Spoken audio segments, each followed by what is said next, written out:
maintenant le propos de François Mitterrand pour qu'automatiquement ces mêmes pauvres types se retirent du pouvoir et se déclarent opposants aux dictateurs qu'ils ont façonnés. L'élite africaine me fait pleurer. Elle n'a pas honte. Elle s'en fout du continent noir. Et il faut que le peuple se rende compte qu'elle n'a pas de serviteurs, qu'elle n'a que des bouffeurs sur son dos. Alors, professeur Bado, je vous pose moi-même la 8e question. Vous avez déclaré, professeur, en 2008, en novembre 2008, je vous cite, la vérité est qu'un coup d'État peut se justifier pleinement au regard des conditions d'accession au pouvoir, d'une part, et au regard des modalités de gestion du pouvoir, d'autre part.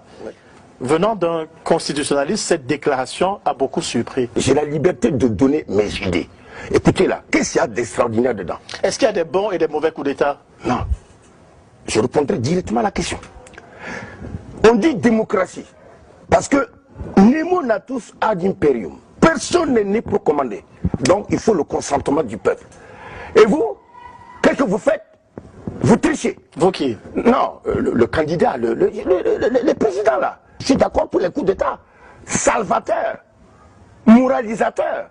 Alors vous imaginez, on dit qu'il faut être élu. Et vous, le président, il s'en va voir les chefs traditionnels qui donnent des ordres à la masse. Mais vous avez vu ce que ça donnait en Guinée, il y a eu un coup d'État. Voilà, celui qui est candidat là, on empêche l'expression libre du peuple. Mais ça là, c'est pas la démocratie. Et les fraudes massives. Par exemple, même au Burkina, il y a combien d'élections où il y a des spécialistes qui s'en vont prendre les Yoruba, les Nigériens venus voter au Burkina.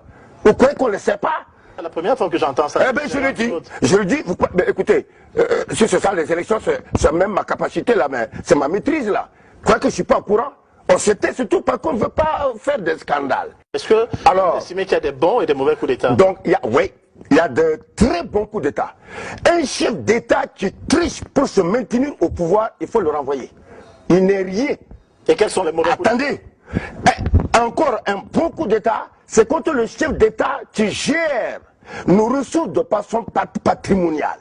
Mais il y a des chefs d'État, leurs parents étaient pauvres, leurs grands-parents misérables. Aujourd'hui, ils comptent en milliards. Pendant que le peuple crève de faim, que les enfants meurent de pâlir. C'est normal. Et quels sont les exemples de mauvais coups d'État en Afrique? Je ne sais pas s'il y a des exemples de mauvais coups d'État. Ne faites pas en sorte qu'il y a des chefs d'État qui m'en veulent spécialement. Les bons coups d'État, ce sont ceux qui vont permettre à la démocratie réelle, c'est-à-dire de vraies élections et l'exercice du pouvoir dans l'intérêt de tout le monde. Les mauvais coups d'État, c'est là qu'on fait un coup d'État uniquement parce qu'on veut être président. Professeur Laurent Bado, je vous remercie. Je vous remercie. Merci de nous avoir suivis. Africa 24, c'est votre chaîne. À très bientôt.